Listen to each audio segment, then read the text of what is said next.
Muy bien, chicos, pues el día de hoy vamos a proceder a calcular las medidas de dispersión. Ok, en este caso las medidas de dispersión son el rango. Ok, son el rango, son la desviación media. Le voy a poner dm, desviación media. La varianza le voy a poner var. Y la desviación estándar le voy a poner de. En algunos textos le ponen ds. ¿Sí? Estándar. Ahí está, desviación estándar. Bien. Vamos a proceder a calcular estas 4 medidas. Y con eso finalizamos nuestras medidas de dispersión. Y ahorita hacemos al final un pequeño análisis de lo que significan las medidas de dispersión. Bueno, para calcular el rango se va a proceder de la siguiente manera. Una vez que tú ya tengas hecha tu tabla de distribuciones de frecuencia, lo que vas a hacer es tomar el límite real superior, en este caso es el 59.5, ¿ok? 59.5 límite real superior, vamos a escribirlo, 59.5, y le vamos a restar el límite real inferior. O sea, vamos a irnos de extremo a extremo, el más alto y el más bajo, ¿ok? Nos vamos de extremo a extremo y en este caso es un 9.4. No, perdón, 9.5. 9.5 y le damos enter. Ahí está, chicos. Entonces, tenemos que en este ejemplo de 59.5 menos 9.5, el rango es de 50. ¿Qué significa? Que en esta colección de datos, en este estudio, ¿sí?, de datos, que correspondía a las edades de una cierta población, de la edad menor a la edad mayor hay 59 posibilidades, o sea, 59 valores diferentes. Eso es tu rango. Las edades pueden variar de 10 a 59. Eso es 50 datos distintos en los que puede caer tu variable considerándola discreta. Sin embargo, podemos pensar la edad también como edad con meses y entonces sería continua. Bien. En cualquier sentido, nos está diciendo que la variación de los datos es de 50 del menor al mayor. Esa es la variación. Bien, vamos a proceder ahora para calcular la desviación media, la varianza y la desviación estándar. ¿Sí? Para calcular la desviación estándar, la varianza y la desviación media, vamos a requerir ampliar nuestra tabla introduciendo algunas columnas nuevas. En este caso vamos a introducir la columna de valor absoluto del dato menos la media. Le voy a poner med aquí, la palabra med, para recordar que es la media. Ok. Entonces, es el siguiente cálculo. Va a ser dato menos media. ¿Cómo se procede para calcular dato menos media, chicos?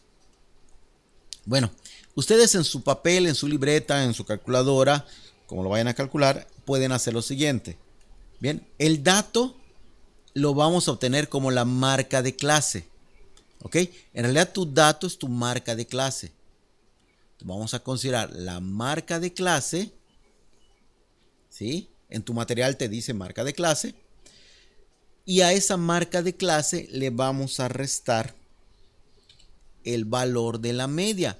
La media ya la habíamos calculado anteriormente en el video anterior.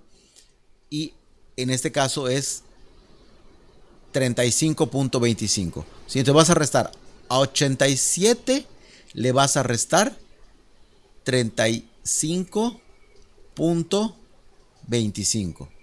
Ah, perdón, estoy tomando mal el dato, disculpen. No es 87, es 14. Es marca de clase. 14.5 le vamos a restar 35.25. Disculpen. Bien, ahí está. Entonces, a 14.5 le vamos a restar 35.25. Para que el valor en el Excel, los que quieran trabajar con Excel, no se les mueva, lo vamos a fijar con el signo de pesos. Y ahí está. Ahora, ¿qué nos falta? Habíamos dicho que esto iba a ser valor absoluto. Y el valor absoluto es tomar el positivo del número. O sea, tomar la distancia de entre ese número y el 0. Esto lo podemos hacer simplemente pasándolo a positivo, o bien si estás en el Excel con la fórmula ABS, ¿sí? Si tú pones ABS, ok, te va a reconocer que estos son los números a los cuales le quieres aplicar la fórmula. Ahí está. Bien, y vamos a repetir el proceso. El siguiente va a ser tomar el 24.5 y restarle 35.25. Bien, hacemos el proceso para cada uno, en cada casilla hacemos la misma resta y podemos verificar. Recuerden que el objetivo es que verifiquen que les da lo mismo que en el video. Pueden pausar el video y corroborar que les está dando lo mismo en el cálculo que ustedes están haciendo en su libreta, en su hoja, en su calculadora. ¿Vale? Bueno, una vez que ya tenemos dato o marca de clase menos media, en este caso tu dato es tu marca de clase, lo voy a poner por aquí como X, ¿sí? Vamos a proceder ahora a calcular cuántas veces se repite esta información, porque esta información aparece en este intervalo 6 veces, en este intervalo 8 veces, en este intervalo aparece 12 veces y así sucesivamente. Entonces vamos a continuar con lo siguiente. Vamos a tomar esta medida que ya teníamos acá y la vamos a multiplicar por su frecuencia. ¿Ok? Entonces, en la siguiente columna lo que vamos a hacer es tomar el valor que ya obtuvimos de la diferencia de la marca de clase menos la media, ¿sí? Ya lo marcamos y lo vamos a multiplicar por la frecuencia de ese intervalo, por la frecuencia absoluta, que es 6 en este caso. Luego procedemos de la misma manera con el 10.75, que es la diferencia anterior. Por cierto, a estas mediciones que hicimos, déjenme les cuento, se llaman desviaciones. ¿Ok? Es el nombre que reciben, desviaciones. ¿Ok? Entonces, cuando se habla de la desviación media, estamos hablando de un promedio de las desviaciones. Y eso ya nos dice más o menos qué queremos hacer. Regresando entonces al conteo. Bueno, una vez que ya sacamos el 20.75 por 6, procedemos al 10.75 por 8, al 0.75 por 12, al 9.25 por 5, al 19.25 por 9 y así vamos a obtener los valores necesarios para nuestra desviación media. Bien, aquí tenemos los valores con 2 decimales y como lo que vamos a calcular es un promedio, la desviación media va a ser un promedio, ¿sí? Necesitamos la suma de todas las desviaciones por su frecuencia. Vamos a sumarlas. Vamos a emplear la función suma.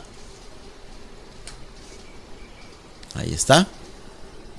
Verificamos nuestra suma. Se suman todos.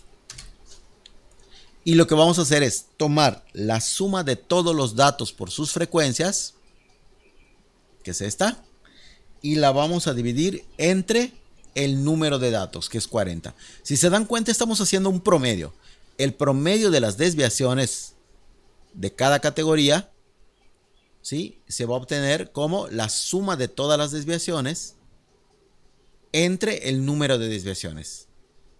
¿Ok? Entonces esto va a ser un promedio de las desviaciones. Por eso se llama desviación media o promedio de las desviaciones. ¿Vale? Ahí va.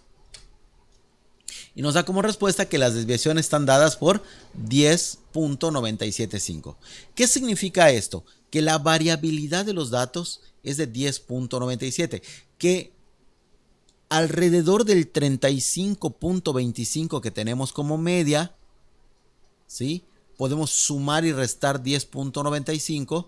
Eso sería más o menos como llegar a 46 más o menos. ¿Ok? Y a 24 más o menos, ¿ok? Y entre esos extremos del 24 y el 46 aproximadamente, va a estar en promedio ahí van a estar las edades, la mayor cantidad de edades. Y eso tiene sentido, porque si nosotros miramos nuestra tabla aquí en medio, podemos notar que los que están marcados en color amarillo representan un gran porcentaje de la información. ¿sí? Bueno, ya tenemos nuestra desviación media o desviación promedio.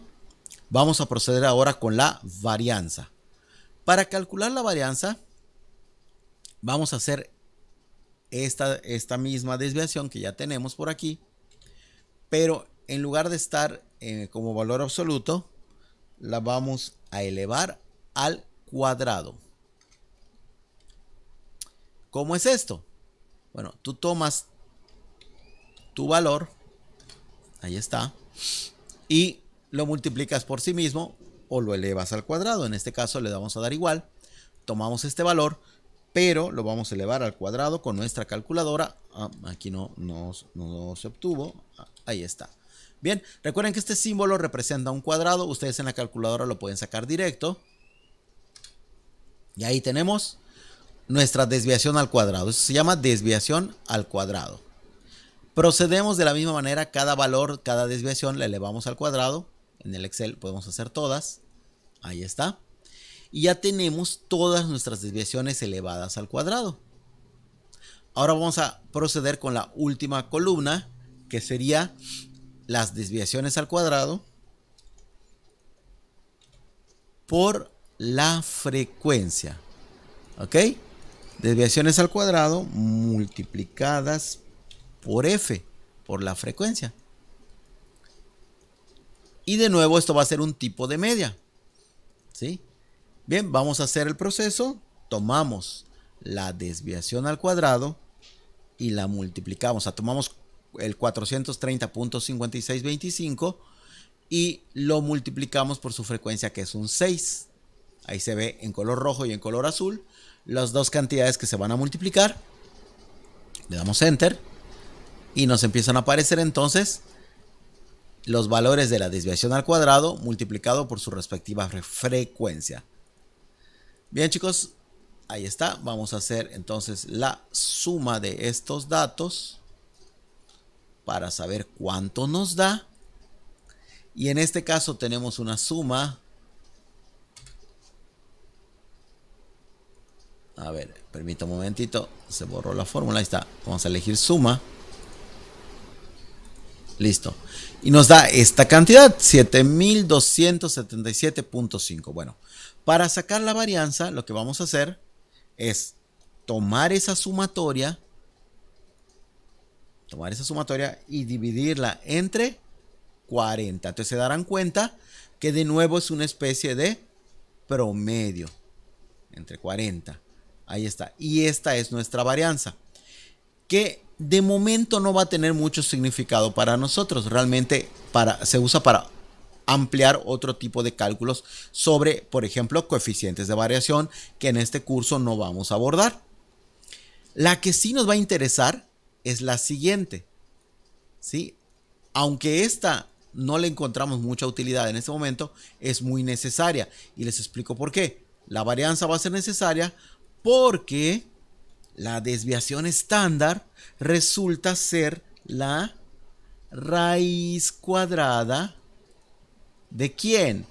De la varianza.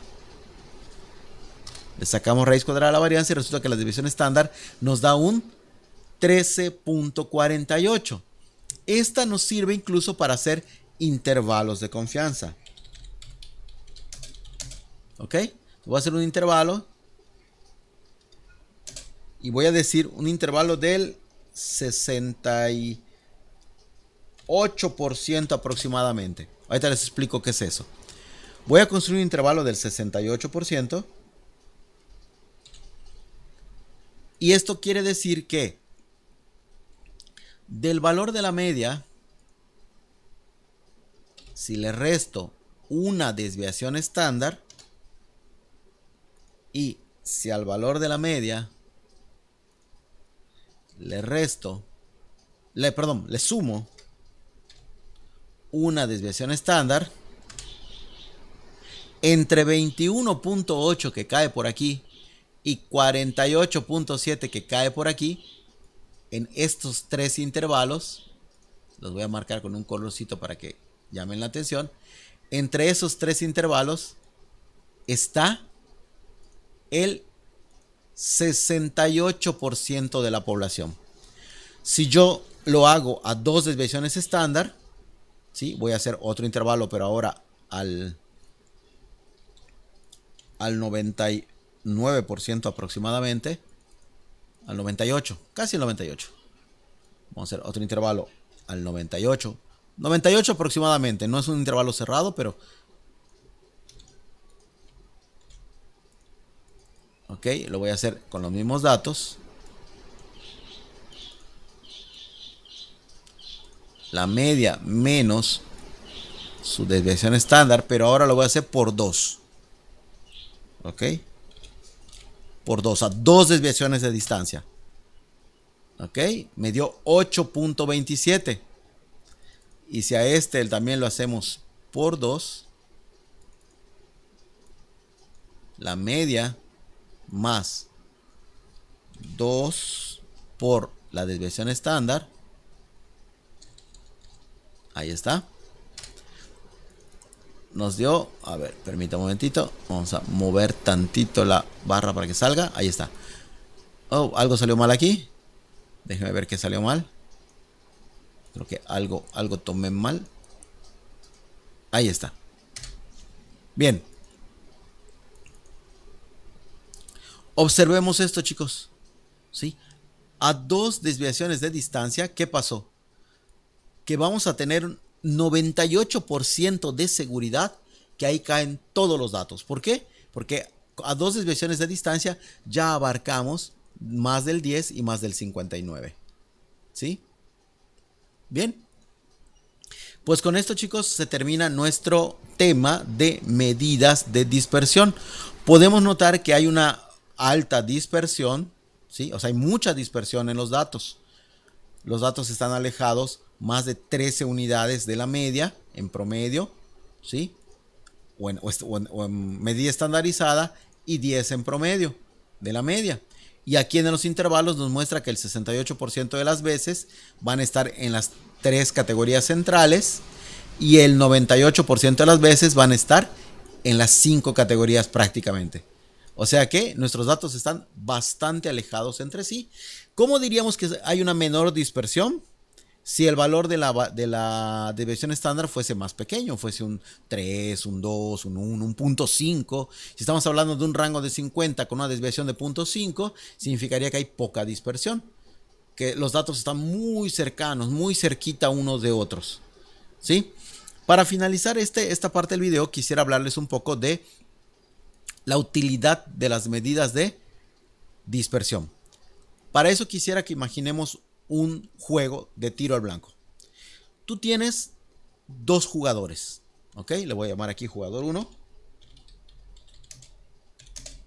y jugador 2, ¿ok?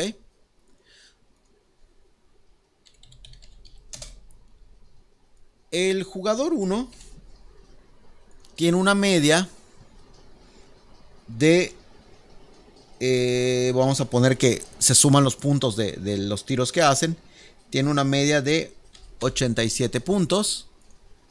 Y el jugador 2 también tiene una media de 87 puntos.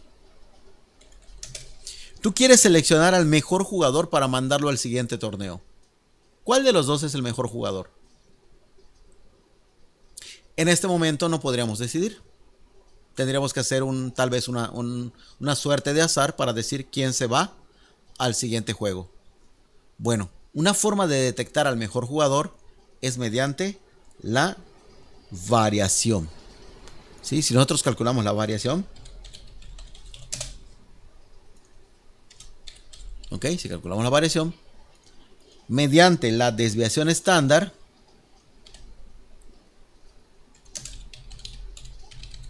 podemos saber cuál de ellos es mejor. Y vamos a suponer que el jugador 1 tiene una desviación estándar de 3.75, mientras que el jugador 2 tiene una desviación estándar de 7.1. ¿Cuál es mejor? Pues resulta que el mejor jugador es este. Y ustedes se preguntarán, ¿por qué ese es el mejor jugador?